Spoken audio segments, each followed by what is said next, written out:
ಇನ್ನು ಆಗೋದಾಗಲಿ ಅಂತೇಳಿ ಅಭಿಮನ್ಯು ಆನೆಯನ್ನು ಮೆಲ್ಲ ಇಳಿಸು ಮಾರ್ರೆ. ಅದೇ ಬಟ್ ಆನೆಯು ಅಲ್ಲದ ಮನಸ್ಸಲ್ಲಿ ಇಳಿತಾ ಉಂಟು. ಅದು ಇಟ್ಸ್ ಎ ಕಾನ್ಫಿಡೆಂಟ್ ಎಲಿಫೆಂಟ್. ವಸಂತ ಇದು ಡೇಂಜರ್ ಮಾರ್ರೆ. ನಾವು ನಿಂತಿರೋದು ಡೇಂಜರ್. ಇದು ಈಗ ನಮಗೆ ನಮ್ಮ ಆನೆಗೆ ನಮ್ಮ ಜೀವನು. ಆನೆ ಜೊತೆ ನಮ್ಮ ಆನೆ ಬಲ್ಟಿ ಹೊಡೆದ್ರೆ ನಾವು ಅದರ ಮೇಲೆ ಇರೋರು ಸುತ್ತಕೊಂಡು ನಾವು ಅಪ್ಪಚ್ಚಿ ಆಗ್ತೀವಿ. ಮುಂದುಗಡೆಗೆ ನಮ್ಮ ಅಭಿಮನ್ಯು ಆನೆದು ಸೊಂಡಿಲಿಗೆ ಉಜ್ಜಿದಂಗೆ ಅಥವಾ ಸೊಂಡಿಲಿನ ಹಿಂಗೆ ಹಿಂದೆ ಕಳ್ಕೊಂಡ್ಬಿಡ್ತು. ಸೊಂಡಿಲಿಗೆ ಹಿಂಗೆ ಉಜ್ಜಿಕೊಂಡು ನಾನು ಮಾವತನ ಇಬ್ಬರಾಳು ಉರುಳ್ಕೊಂಡು ನಮ್ಮ ಆನೆಯು ನಮ್ಮ ಮೇಲೆ ಉರುಳೋದು, ಈ ಕಾಡಾನೆಯು ನಮ್ಮ ಮೇಲೆ ಉರುಳೋದು. ಅಲ್ಲಾಗಿ ನಾವಂತೂ ಕ್ಲೋಸ್. ಇದು ಮಕ್ಕಳು ಜಾರಬಂಡಿ ಜಾರದಂಗೆ ಆನೆಗಳು ಕಾಲು ಇದು ಕೊಟ್ಟುಕೊಂಡಂಗೆ ಜಾರ್ಕೊಂಡು ಹೋಗ್ಬಿಡ್ತದೆ. ಅಭಿಮನ್ಯು ಅದರಲ್ಲೆಲ್ಲ ವೆರಿ ಆಕ್ಟಿವ್. ನಾವು ಒಂದ್ಸತಿ ಹಾಸನದಲ್ಲಿ ಒಂದು 22 ಆನೆಗಳನ್ನು ಹಿಡಿಬೇಕು ಅಂತೇಳಿ ಒಂದು ಕಾರ್ಯಾಚರಣೆ ಮಾಡಿದ್ದು. ಸೊ ಅದು ಸಮ್ವೇರ್ ಅರೌಂಡ್ 2013 2012 ಏನೋ ಕಾಣ್ತದೆ, ಅರೌಂಡ್ 2000 ಸೊ 22 ಆನೆಗಳನ್ನು ಹಿಡಿಬೇಕು ಅಂತ. ಸೊ ಅದರಲ್ಲಿ ಹೆಣ್ಣಾನೆ ಗಂಡಾನೆ ಅಂತ ಏನಿಲ್ಲ, ಅದೊಂದು ಗುಂಪು. ಸೊ ಅದರಲ್ಲಿ ಎಲ್ಲದನ್ನ ಹೋಲ್ಸೇಲ್ ಟ್ರಾನ್ಸ್ಲೊಕೇಟ್ ಮಾಡೋದು ಅಲ್ಲಿಂದ ಹಾಸನ ವಿಭಾಗದಿಂದ ಬೇರೆ ವಿಭಾಗಕ್ಕೆ ಅಂತ. ಸೊ ಅಲ್ಲಿ ಹಾಗೆ ಒಂದು ಕಾಫಿ ತೋಟದ ಸೈಡಲ್ಲಿ ಹೆಣ್ಣಾನೆ ಒಂದು ಹೋಗ್ತಾ ಇತ್ತು. ನಾವು ಹಿಂದುಗಡೆ ನಾನು ಅಭಿಮನ್ಯು ಆನೆ ಇತ್ತು, ಮುಂದುಗಡೆ ಒಂದು ಸ್ವಲ್ಪ ಆನೆಗಳು ಆಚೆಗಡೆ ಬ್ಯಾಕಲ್ಲಿ ಅಡ್ಡವಾಗಿ ನಿಂತಿದ್ದು ಸ್ವಲ್ಪ ದೂರದಲ್ಲಿ. ಅದು ಹಿಂಗೆ ಹೋಗಿ ಅಲ್ಲಿಂದ ಒಂದು ರೈಟ್ ಟರ್ನ್ ಆಗ್ತದೆ. ಇದರಲ್ಲಿ ಅದು ಹಳ್ಳನೆ, ಅದು ಒಂದು 100-200 ಮೀಟರ್ ಅಷ್ಟು ಉದ್ದ ಉಂಟು. ಅದು ಸ್ಲೋಪೆ ಕೆಳಗಡೆ ಒಂದು, ಅದು ಅಷ್ಟೇ ತುಂಬ ಅಲ್ಲ, ಒಂದು 20-25 ಮೀಟರ್ ಆಳ ಇರ್ಬೋದು. ಸೊ ಅದು ಈಗ ಹೋಗಿ ತಗೊಂಡು ಆ ಟರ್ನ್ ತೆಗೆಯಲ್ಲಿ ಮುಂದುಗಡೆ ನಮ್ಮ ಆನೆ ಇದೆ, ಬೇರೆ ಆನೆಗಳು ನಿಂತಿದೆ. ಸೊ ಇದು ಅಲ್ಲಿಗೆ ಬಂದ ಟರ್ನಿಗಿಂತ ಸ್ವಲ್ಪ ಇದ್ದೆ ಒಂಚೂರು ಒಂದು 10-5 ಅಡಿ ಹಿಂದುಗಡೆಗೆ ಹೆಣ್ಣಾನೆ ನಿಂತು ಬಿಡ್ತು. ಈ ಕಡೆ ತೋಟಕ್ಕೆ ನುಗ್ಗಬೇಕು, ಆ ಕಡೆಗೆ ಆದ್ರೆ ಹಳ್ಳ. ನಾವು ಹಿಂದುಗಡೆ ಇದ್ದು. ಈಗ ನಾನು ಒಬ್ಬನೇ, ನನ್ನ ಜೊತೆ ಅಭಿಮನ್ಯು ಆನೆದು ಮಾವುತ ಇವನು ವಸಂತ ಅಂತ. ಸೊ ಹಿಂಗೆ ಆ ರೈಟ್ ಆ ಕಾಫಿ ತೋಟ ಟರ್ನ್ ಆಗುವಲ್ಲಿ ಹಳ್ಳದಲ್ಲಿ ಒಂದು 5 ಅಡಿ ಆಳದಲ್ಲಿ ಒಂದು ದಪ್ಪ ಮರ ಇದೆ. ರೈಟ್ ಆಂಗಲ್ ಕಟ್ ಆಗ್ತದಲ್ಲ ತೋಟದ ಆ ರೋಡು, ಹಿಂಗೆ ಕಟ್ ಆಗೋ ಅದರಲ್ಲಿ ಇದರಲ್ಲಿ ಅರ್ಧದಲ್ಲಿ ಒಂದು 5 ಅಡಿ ಆಳದಲ್ಲಿ ಒಂದು ದಪ್ಪ ಮರ ಇದೆ, ಗಟ್ಟಿ ಮರ. ಏನು ಮರ ಅಂತ ನನ್ಗೆ ಬರೋದಿಲ್ಲ ಈಗ, ನೇರಳೆನೋ ಯಾವುದೋ ಒಂದು ಮತ್ತಿನ ಯಾವುದೋ ಒಂದು ಮರ. ಸೊ ಆನೆ ಅಲ್ಲಿ ನಿಂತಿದೆ. ಇದು ಬೀಳೋದಂತೂ ಇನ್ನೀಗ ಈ ಕಡೆ ಬೀಳ್ತದೆ ಅಂತ ನಾನು ಫೋರ್ಕಾಸ್ಟ್ ಮಾಡೋಕ್ಕಾಗಲ್ಲ, ಶಾಸ್ತ್ರ ಹೇಳೋಕ್ಕಾಗಲ್ಲ.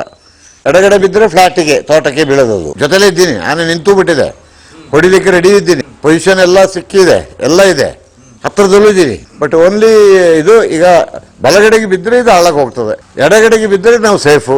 ಈಗ ನಾನು ಹೆಂಗೆ ಪ್ರೆಡಿಕ್ಟ್ ಮಾಡೋದು ಇದನ್ನು? ನಮ್ಮ ಆನೆ ಕೈಲಿ ಏನಾದ್ರು ಈ ಕಡೆ ತಟ್ಸೋಣ ಅಂತ ಹೇಳಿದ್ರೆ ನಮ್ಮ ಆನೆ ಹೋಗ್ಲಿಕ್ಕೆ ಅಲ್ಲಿ ಜಾಗ ಇಲ್ಲ, ಸ್ಲೋಪ್ ಅದು ಅಡ್ಜಿ ಮೇಲೆ ನಿಂತ್ಕೊಂಡಿದೆ. ಒಂಥರ ನನಗೆ ಡೈಲಮ. ಸೊ ರಿಸ್ಕ್ ಇದು ಅನ್ವಾಂಟೆಡ್ ರಿಸ್ಕ್. ಈಗ ನಾನು ಪ್ರಿಡಿಕ್ಟ್ ಮಾಡ್ಲಿಕ್ಕೆ ಆಗೋದಿಲ್ಲ. ಎಡಗಡೆಗೆ ಬಿದ್ದರೆ ತೋಟಕ್ಕೆ ಬೀಳ್ತದೆ, ಬಲಗಡೆಗೆ ಬಿದ್ದರೆ ಹಳ್ಳಕ್ಕೆ ಹೋಗ್ತದೆ. ಸ್ವಲ್ಪ ಮುಂದಕ್ಕೆ ಇನ್ನು ನಮ್ಮ ಆನೆಗೆ ಇದ್ದ ಓಡಿಸೋಣ ಅಂತ ಹೇಳಿದ್ರೆ ಪುನಃ ಅದರಲ್ಲಿ ಆ ಕಡೆ ನಮ್ಮ ಆನೆಗಳು ಕವರ್ ಆಗಿ ನಿಂತಿದೆ, ಅದು ನಮ್ಮ ಆನೆಗಳಿಂದ ಕಾಣ್ತಾ ಇದೆ, ಅದಕ್ಕೆ ಅದು ಪುನಃ ಬಲಕ್ಕೆ ತಿರುಗಿಬಿಡ್ತದೆ. ಅಲ್ಲಿ ಹೋಗಿ ಪುನಃ ಫೈರ್ ಮಾಡಿದ್ರು ಅದು ಹಿಂಗೆ ಬಲಗಡೆ ಹೋದಂಗೆ ಬಲಕ್ಕೆ ಹಳ್ಳನೆ, ಎಡಗಡೆ ಕಾಫಿ ತೋಟ.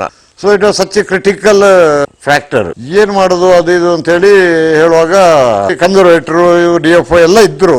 ಏನ್ ಮಾಡೋದು ಸರ್, ಇದು ಕ್ರಿಟಿಕಲ್ ಕ್ವಶನ್ ಸರ್, ಇದು ಸೊ ವಿ ಕೆನಾಟ್ ಪ್ರೆಡಿಕ್ಟ್ ಈ ಕಡೆ ಬೀಳ್ತದೆ ಆ ಕಡೆ ಬೀಳ್ತದೆ ಅಂತ ಫೋರ್ಕಾಸ್ಟ್ ಮಾಡಕ್ ಆಗೋದಿಲ್ಲ, ಕಷ್ಟ ಆಗ್ತದೆ ಅಂತ ನೋಡಿ ಫೈರ್ ಮಾಡಿಬಿಟ್ಟು ಆಗೋದಿದ್ರೆ ಮೆಲ್ಲ ನಿಮ್ಮ ಆನೆ ಕೈಲಿ ಅದನ್ನು ಸ್ವಲ್ಪ ಎಡಕ್ಕೆ ತಟ್ಟಿಸೋದ ಏನಾದರೂ ಒಂದು ಮಾಡಿ, ಯಾಕೆ ಮಾಡಬಾರ್ದು ಹಂಗೆ ಅಂತೆಲ್ಲ ಕೇಳಿದರು. ಸರಿ ನೋಡೋಣ ಇನ್ನೂ ಏನು ಮಾಡೋದು. ನನ್ನ ತಲೆಯಲ್ಲಿ ನಿಜವಾಗಿ ಇದು ಬೇಡ ಆಗದಂಥ ಒಂದು ಪ್ರಯತ್ನ ಇದು ಅಂತ ಹೇಳುವಂಥದ್ದು ಗೊತ್ತಿತ್ತು.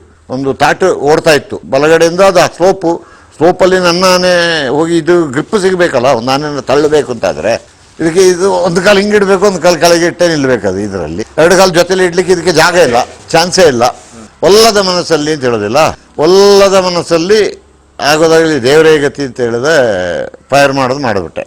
ಔಷಧಿ ಹೊಡೆದ ಬಿಟ್ಟ ಆನೆ ಒಂದು ಹೆಜ್ಜೆ ಕದಲಿಲ್ಲ, ಹಂಗೇ ನಿಂತ್ಕೊಳ್ತು. ಮತ್ತೆ ಏರಿದಂಗೆ ದಬಾ ಅಂತ ಹೇಳಿದಂಗೆ ಯೋಚನೆ ಮಾಡಿದಂಗೆ ಹಳ್ಳಕ್ಕೆ ಪಲ್ಟಿ ಆಯ್ತು. ಒಂದು ಪಲ್ಟಿ ಹೊಡೆದು 2ನೇ ಪಲ್ಟಿ ಹೊಡೆದಾಗ ಹಂಗೆ ಜಾರಿ ಹೊಟ್ಟೆ ಭಾಗ ಕರೆಕ್ಟ್ ನನ್ನ ಅದೃಷ್ಟಕ್ಕೆ ಹೊಟ್ಟೆ ಭಾಗ ಮರಕ್ಕೆ ಅರ್ಧ 5 ಅಡಿಲಿದ್ದ ಮರಕ್ಕೆ ಹೋಗಿ ಹೊಟ್ಟೆ ಸಿಕ್ಕಾಕೊಂಡ್ಬಿಟ್ಟು.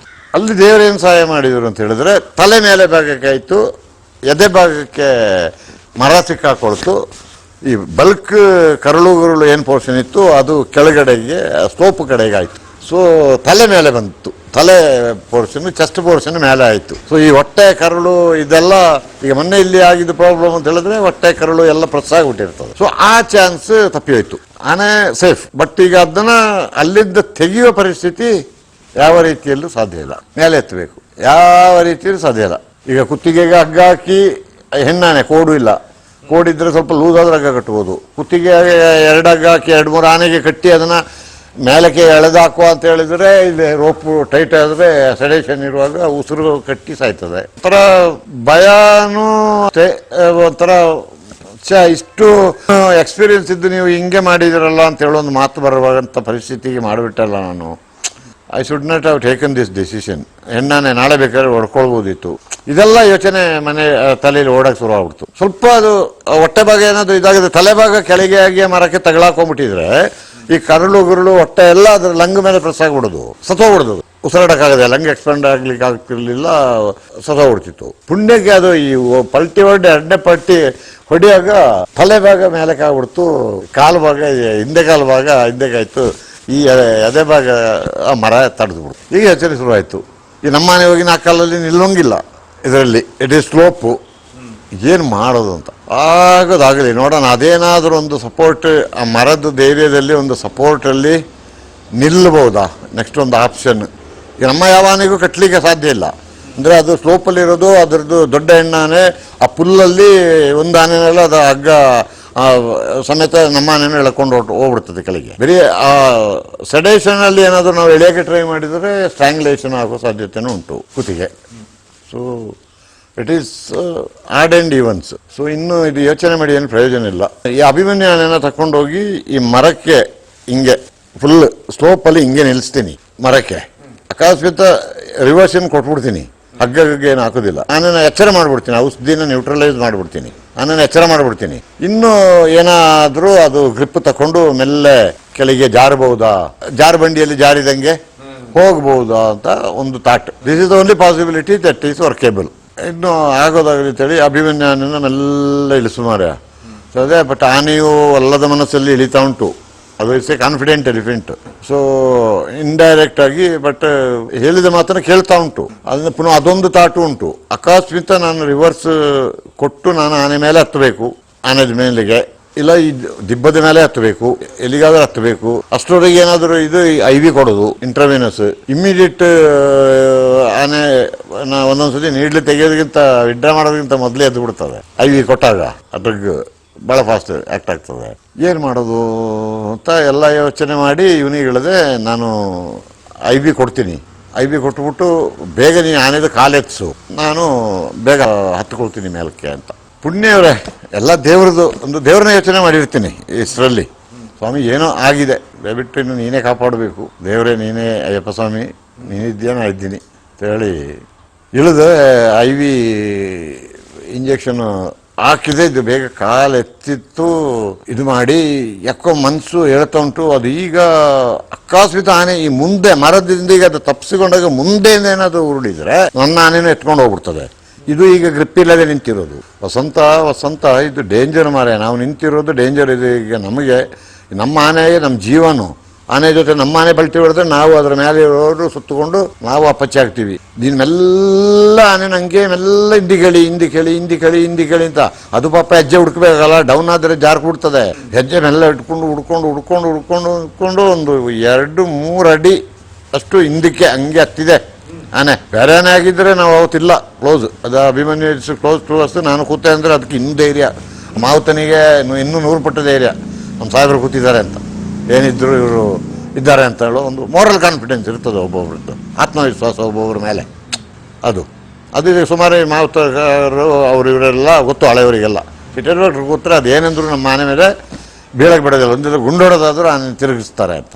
ಅದೆಂಥ ಕಾಡಾನೆ ಬಂದರೂ ಇವರು ಬಿಡೋದಿಲ್ಲ. ಇವರು ರೆಡಿ ಎದ್ದದು ಒಂದೇ ಸತಿ ಆನೆ ಒಂದ್ಸತಿ ಹೇಳ್ತು, ಆ ಮರಕ್ಕೆ ಹಿಂಗೆ ವರ್ಗಿದ್ದು ಇದರಲ್ಲಿ ಸಡೇಷನಿಂದ ಎದ್ದು ಇದರಲ್ಲಿ ಅದು ಒಂದೇ ಸತಿ ಪೊಸಿಷನ್ ಮಾಡೋಕ್ಕಾಗಿಲ್ಲಲ್ಲ, ಜೂಗು ಬಿಟ್ರೆ ಮುಂದುಗಡೆಗೆ ನಮ್ಮ ಅಭಿಮನ್ಯು ಆನೆದು ಸೊಂಡಿಲಿಗೆ ಉಜ್ಜಿದಂಗೆ ಅಥವಾ ಸೊಂಡಿಲಿನ ಹಿಂಗೆ ಹಿಂದೆ ಕೆಳ್ಕೊಂಡ್ಬಿಡ್ತು. ಸೊಂಡಿಲಿಗೆ ಹಿಂಗೆ ಉಜ್ಜಿಕೊಂಡು ಪಲ್ಟಿ ಹೊಡಿತು, ಉರ್ಕೊಂಡು ಪಲ್ಟಿ ಹೊಡ್ಕೊಂಡು ಹೋಯ್ತು. ನೋಡ್ತಾ ಇದ್ದೆ ಹಿಂಗೆ.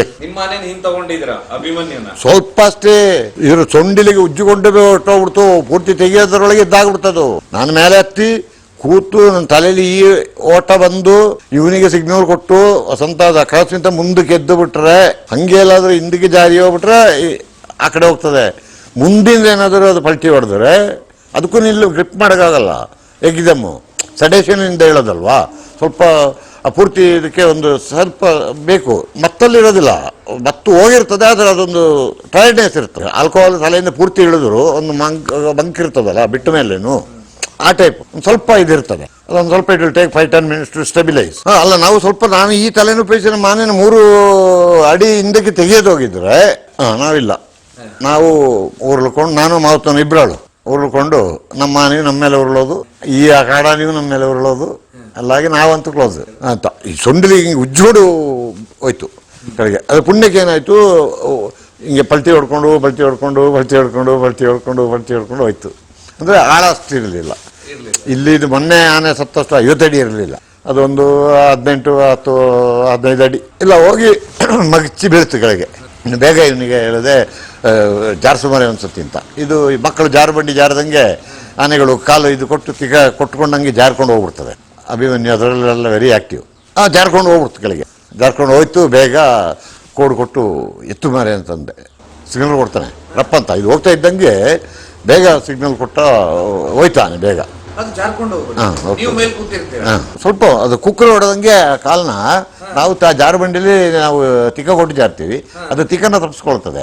ಕಾಲನ್ನ ಕೆಳಗೆ ಕೂತು ಪೊಸಿಷನಲ್ಲಿ ಹೋಗ್ತದೆ. ಅದು ಮುಂದೆ ಕಾಲನ್ನ ಚಾಚಿ ಎಲ್ಲರಿಗೂ ಇದೆ, ಬಟ್ ಅವ್ರು ಕಲಿಸ್ಬೇಕು. ಬಟ್ ಇದು ಅದರಲ್ಲೆಲ್ಲ ಮಾಸ್ಟರ್ ಇದೆ. ಕಾಡಾನೆಗಳು ಅಷ್ಟೇ, ದೊಡ್ಡ ಬಂಡೆ ಗಿಂಡೆ ಎಲ್ಲ ಸಿಕ್ಕಿ, ಕಲ್ಲು ಬಂಡೆ ಕಾಡಲ್ಲೆಲ್ಲ ಹೋಗುವಾಗ ಅವ್ರೇನು ಸಿಕ್ಕಿದ್ರೆ ಬಂಡೆಯಲ್ಲಿ ಜಾರುಬಂಡಿ ಜಾರದಂಗೆ ತಿಕ್ಕ ಕೊಟ್ಟು ಜಾರ್ಕೊಂಡು ಹಳ್ಳಕ್ಕೆ ಹೋಗ್ಬಿಡ್ತವೆ. ಅಷ್ಟು ವೇಟ್ ಇದ್ರು ಜಾರ್ಕೊಂಡು ಹೊಟ್ಟೋಗ್ತದೆ ಜಾರುಬಂಡಿ ಜಾರದಂಗೆ. ಈ ಮಕ್ಕಳಿಗೆ ಜಾರುಬಂಡಿ ಅಂತ ಸ್ಕೂಲಲ್ಲೆಲ್ಲ ಮಾಡ್ತಾರಲ್ಲ ಸ್ಲೋಪು, ಆ ಜಾರುಬಂಡಿಯಲ್ಲಿ ನಾವು ಮೆಟ್ಲತ್ತು ಬಿಟ್ಟು ಹೋಗಿ ಜಾರೋದಿಲ್ವಾ ಮಕ್ಕಳು ಆಟ ಆಡಲಿಕ್ಕೆ? ನಾವು ಕಾಲು ತಿಕ್ಕ ಎಲ್ಲ ಕೊಟ್ಕೊಂಡು ಜಾರ್ಕೊಂಡು ಹೋಗ್ತೀವಿ ಹಿಂಗೆ. ಬಟ್ ಇದು ತಿಕ್ಕನ ತಪ್ಪಿಸಿ, ಬಟ್ ಬಂಡೆ ಇಂಥ ಇದೆಲ್ಲ ಇದ್ರೆ ತಿಕ್ಕನು ಕೊಟ್ಕೊಂಡು ಜಾರು ಬಿಡ್ತದೆ ಕಾಲನ್ನ ಮುಂದೆ ಕೊಟ್ಟು. ಅಲ್ಲಿಗೆ ಹೋಗಿ ಎತ್ತಿಸು ಮರೆ ಬೇಗ ಅಂದರೆ ಎತ್ತು ಆನೆ ನಿಲ್ತು. ಇದರಲ್ಲಿ ಅಂತ ಅರ್ಧ ಕಣ್ಣು ಇದರಲ್ಲಿ ಆನೆ ನಿಲ್ತು ಪುಣ್ಯಕ್ಕೆ. ಬೇಗ ನೀರು ಕ್ಯಾನ್ ಬಿಡಿ ಅಂತಂದೆ. ಕೋಡ್ ಅದು ಕಣ್ಣದು ಇಲ್ಲಿದ್ದ ಫಿಕ್ಸ್ ಆಗಿರ್ತದೆ. ಅದರದ್ದು ಕಣ್ಣದು ಬೋನಿಗೆ ಜಾಯಿಂಟ್ ಆಗಿ ಸಾಕೆಟಿಂದ ಬಂದಿರ್ತದೆ. ಎತ್ತದೆ ಈ ಮುಖ ಶೋಲ್ಡರ್ ಭಾಗಕ್ಕೆ ಕೊಟ್ಟು ಒಂದ್ಸತಿ ಅದನ್ನ ತಲೆ ಏರಿಸಿ ಕೊಟ್ರೆ ಅದಕ್ಕೂ ಇದು ಇರ್ತದೆ, ಸ್ವಲ್ಪ ಇದು ಮಾಡ್ತದೆ ಅದು ಹೇಳಲಿಕ್ಕೆ. ಸೊ ಇನ್ನೊಂದು ಆನೆ ಹತ್ರ ಇರುವಾಗಲಿ ಇದು ಇರುವಾಗ ಡಿಸ್ಟರ್ಬೆನ್ಸ್ ಇರುವಾಗ ದೇ ವೋಂಟ್ ಲೈ ಡೌನ್ ಆನೆಗಳು. ಸೊ ಇದು ಶೋಲ್ಡರ್ ಹತ್ರ ಸೊಂಡ್ಲು ಕೋಡು ಕೊಟ್ಟು ಎತ್ತಬೇಕಾದ್ರೆ ಅದು ಹೇಳಲಿಕ್ಕೆ ಒಂದು ಅಟೆಂಪ್ಟ್ ಕೊಡ್ತು. ಅದು ಅಟೆಂಪ್ಟ್ ಕೊಟ್ಟು ಎದ್ದು ಬಿಟ್ಟು ಇದನ್ನು ಏನಾದರೂ ಪುನಃ ಎಲ್ಲಾದರೂ ಹೊರಗೆ ಬೀಳೋದು ಬೇಡ ಅಂತೇಳಿ ಇದಕ್ಕೆ ಪ್ಯಾರಲಲ್ ಆಗಿ ಆನೆನ ನಿಲ್ಲಿಸ್ಕೊಂಡೆ. ಸೊ ಬೆನ್ನು ಇದು ಮುಖದ ಹತ್ರ ನಾವು ಮೇಲೆ ಕೂತಿದ್ದೇವೆ. ಅದು ಏನು ಸೊಂಡ್ಲು ಗಿಂಡ್ಲು ನಮಗೆ ಹಾಕ್ಲಿಕ್ಕೆ ಏನು ಬಂದಿಲ್ಲ. ಜೊತೆಲಿ ಪ್ಯಾರಲಲ್ಲಿ ನಿಂತುಬಿಟ್ಟೆ. ಅಕಸ್ಮಾತ್ ಹೊರಗಿದ್ರೆ ಈ ಆನೆಗೆ ಹೊರಗಲಿ ಅದು ಅಂತ. ಪುನಃ ಏನಾದರೂ ಬೀಳೋಕ್ಕೆ ಪ್ರಯತ್ನ ಮಾಡಿದರೆ ಈ ಆನೆಗೆ ನಮ್ಮ ಆನೆಗೆ ಹೊರಗಲಿ ಅಂತ ಕ್ವೈಟ್ ನಿಂತುಬಿಟ್ಟಿದೆ. ಸ್ವಲ್ಪ ಅಷ್ಟು ಹೋಗೋದಕ್ಕೆ ಎಲ್ಲ ಇಂಟ್ರೆಸ್ಟ್ ಕಂಟೆಂಟ್ಸ್ ಎಲ್ಲ ಉರುಳಿ ಕಲಕಿ ಹೋಗಿರ್ತದಲ್ಲ, ಪುಣ್ಯ ದೇವರ ದಯ. ಇದರಲ್ಲಿ ಅಲ್ಲಿಂದ ಬೇಗ ಇನ್ನು ನೀರು ತನ್ನಿ ಅಂತ ಕ್ಯಾನಲ್ಲಿ ಒಂದು ಆನೆಯಲ್ಲಿ ಒಂದು 4 ಕ್ಯಾನಲ್ಲಿ 25 ಲೀಟರ್ಸ್ ಕ್ಯಾನಲ್ಲಿ ನೀರು ಕ್ಯಾರಿ ಮಾಡ್ತೀವಿ ಜೊತೆಯಲ್ಲಿ. ಬೇಗ ಕ್ಯಾನ್ ಆನೆಯಿಂದ ಜಾರಿ ಕೆಳಗೆ ಬಿಟ್ಟರು. ಇದರಲ್ಲಿ ನೀರನ್ನು ತೆಗೆದು ನೀರೆಲ್ಲ ಬೆನ್ನು ಮೈ ಮೇಲೆ ಎಲ್ಲ ನೀರು ಎಲ್ಲ ಹಾಕಿ 4 ಕ್ಯಾನು ನೀರನ್ನೆಲ್ಲ ಹಾಕಿ ಇದು ಪೇನ್ ಕಿಲ್ಲರ್, ಅನಲ್ಜೆಸಿಕ್, ಆ್ಯಂಟಿ ಇನ್ಫ್ಲಮೇಟರಿ ಆ ಇಂಜೆಕ್ಷನ್ಸ್ ಒಂದು ಹಾಕಿ, ಒಂದು ಡೆಕ್ಸಾಮೆಥಾಸೋನ್ ಅಂತ ಲೈಫ್ ಸೇವಿಂಗ್ ಡ್ರಗ್ಸ್ ಇದೆಲ್ಲ ಇಂಜೆಕ್ಟ್ ಮಾಡಿ ಅಲ್ಲಿಂದ ನೋಡೋಣ ಇನ್ನು ಸ್ವಲ್ಪ ಹೊತ್ತಾದರೆ ಸ್ವಲ್ಪ ಫ್ಲೂಯಿಡ್ ಹಾಕು ಅಂತೇಳಿ ಸರಿ ಅಂತೇಳಿ ಒಂದು 2 ಬಾಟಲ್ ಗ್ಲೂಕೋಸ್ ಕಳಿಸಿ ಅಂತೇಳಿ 2 ಬಾಟಲ್ ಗ್ಲೂಕೋಸ್ ತಗೊಂಡು ಡ್ರಿಪ್ಸ್ಗೆ ಹಿಡ್ಕೊಂಡು ಮೇಲೆ ಕೂತ್ಕೊಂಡು ಆನೆಯಲ್ಲಿ ಮೇಲೆ ಕೂತ್ಕೊಂಡು ಕಿವಿಗೆ 1 ಬಾಟಲ್ ಡ್ರಿಪ್ಸ್ ಹೋಯ್ತು. 1 ಬಾಟಲ್ ಡ್ರಿಪ್ಸ್ ಹೋಗಿ 2ನೇ ಬಾಟಲ್ ಡ್ರಿಪ್ಪು ಕನೆಕ್ಟ್ ಮಾಡೋವರೆಗೆ ಹೊರಡ್ತಿದ್ದು ಕಾಡಾನೆ ಹೊಟ್ಟೆ ಬಿಡ್ತು. ಬೇಗ ಬಗ್ಗಿ ನಾನು ಅಲ್ಲೇ ಹಿಡ್ಕೊಂಡೇ ಇದ್ದೀನಿ. ಅಂದರೆ ಒಂದು ಕೈಲಿ ಕಿವಿನ, ಒಂದು ಕೈಲಿ ನೀಡಲನ್ನ ಡ್ರಿಪ್ ಸೆಟ್ ಕನೆಕ್ಟ್ರ್ ಇವನು ವಸಂತ ಇಟ್ಕೊಂಡಿದ್ದಾನೆ ಮಾವುತ ಕೈಯಲ್ಲಿ. 1 ಬಾಟ್ಲು ಹೋಯ್ತು. 2ನೇ ಬಾಟ್ಲು ಕನೆಕ್ಟ್ ಮಾಡಿ ಒಂದು ಅರ್ಧ ಹೋಗೋವರೆಗೆ ಗ್ಲೂಕೋಸ್ ಹೋಗಿದ್ದಲ್ಲ 5% ಇದು ಆ್ಯಕ್ಟಿವೇಟ್ ಆಯಿತು. ಫುಲ್ ಆ್ಯಕ್ಟಿವೇಟ್ ಆಗಿಬಿಡ್ತು, ಹೊಟ್ಟುಬಿಡ್ತು. ನಾನು ಬೇಗ ನೀಡಲ್ನ ಇದನ್ನ ಡ್ರಿಪ್ ಸೆಟ್ನ ಕಿತ್ಕೊಂಡೆ ಕಿವಿಯಿಂದ. ನೀಡಲ್ನ ಇದನ್ನು ಹಂಗೆ ಹೋಯ್ತು, ಬಿಟ್ಬಿಟ್ಟೆ.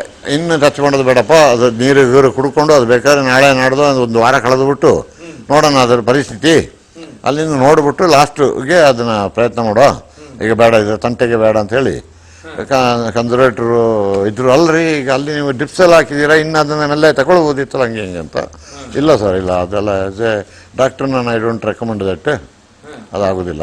ರಿಲ್ಯಾಕ್ಸ್ ಆಗಲಿ, ಅದು ರಿಲ್ಯಾಕ್ಸ್ ಆಗಿ ಅದು ಆ ನಾರ್ಮಲ್ಸಿಗೆ ಬಂದ ನಂತರ ಇನ್ನು ನೋಡೋ ಟೈಮ್ ಉಂಟಲ್ಲ ಸರ್, ಇನ್ನೂ ಆನೆ ಹಿಡಿಲಿಕ್ಕುಂಟು, ಅದನ್ನೆಲ್ಲ ಹಿಡಿದುಕೊಂಡು ನಂತರ ನೋಡುವ, ಈಗ ಇದನ್ನು ಈಗ ಹಿಡಿಲಿಕ್ಕೆ ಆಗೋದಿಲ್ಲ ಅಂತ ರಿಫ್ಯೂಸ್ಡ್.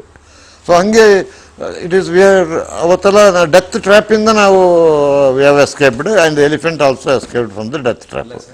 ಮರ ಒಂದು ಅಡ್ಡ ಸಿಗದು ಹೋಗಿದ್ರೆ ಅದು ಇನ್ನು ಕೆಳಗೆ ಅಲ್ಲಿಂದನೇ ಮೇಲಿಂದ ದಿಕ್ಕು ತಪ್ಪಿ ಉರುಳಿ ಹೋಗಿ ಅದು ಇನ್ನೇನಾಗ್ತಿತ್ತು ಬೇರೆ ಪ್ರಶ್ನೆ.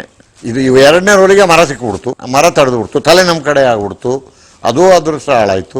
ಪುನಃ ನಾವು ಈ ಸ್ಲೋಪಲ್ಲಿ ನಿಂತಿದ್ದೇವೆ, ಅದು ಅಕಸ್ಮಾತಿಗೆ ನನ್ನ ಇದು ಮಾಡಿ ಹತ್ತೋದ್ರೊಳಗೆ ಅದು ಎದ್ದು ಎಲ್ಲ ಮುಂದಕ್ಕೆ ಜೋಲ್ಟ ಆಯಿತು ಅಂತ ಹೇಳಿದ್ರೆ ನಮ್ಮನೆ ನಾವು ಹೋಗ್ಬೇಕಾಗ್ತದೆ. ಆ ಕೊನೆಗಳಿಗೆ ಸೆಕೆಂಡಿಗೆ ಯಾಕೆ ಯೋಚನೆ ಬಂತು, ವಸಂತ ಸ್ವಲ್ಪ ಹಿಂದೆ ಹೇಳಿ ಅಂತ ಹೇಳಿದಂಗೆ ಅವನು ಲೆಕ್ಕ ಹಾಕಿದ್ದಾನೆ, ಬಟ್ ಈ ಸಾಹೇಬ್ರೇನು ಮಾತಾಡ್ತಿಲ್ಲಲ್ಲ ಅಂತ ಹೇಳ್ಕೊಂಡು ಅವನು ಒಂದ್ಸಲ ಇದ್ದಿರ್ತದೆ.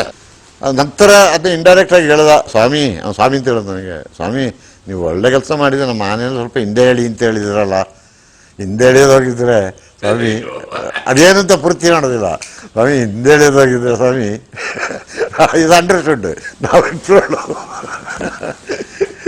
ಹೆವಿ ಬಾಡಿ ವೇಟ್ ಅಲ್ಲ ನಾವೆಲ್ಲ ಏನದು ಅದಕ್ಕೆ ಕರಡೆಲ್ಲ ಪಸ್ಕದ ಹೇಳಿ ದಾಟಿ ಎಲ್ಲೋ ಹೋಗ್ತಿತ್ತು.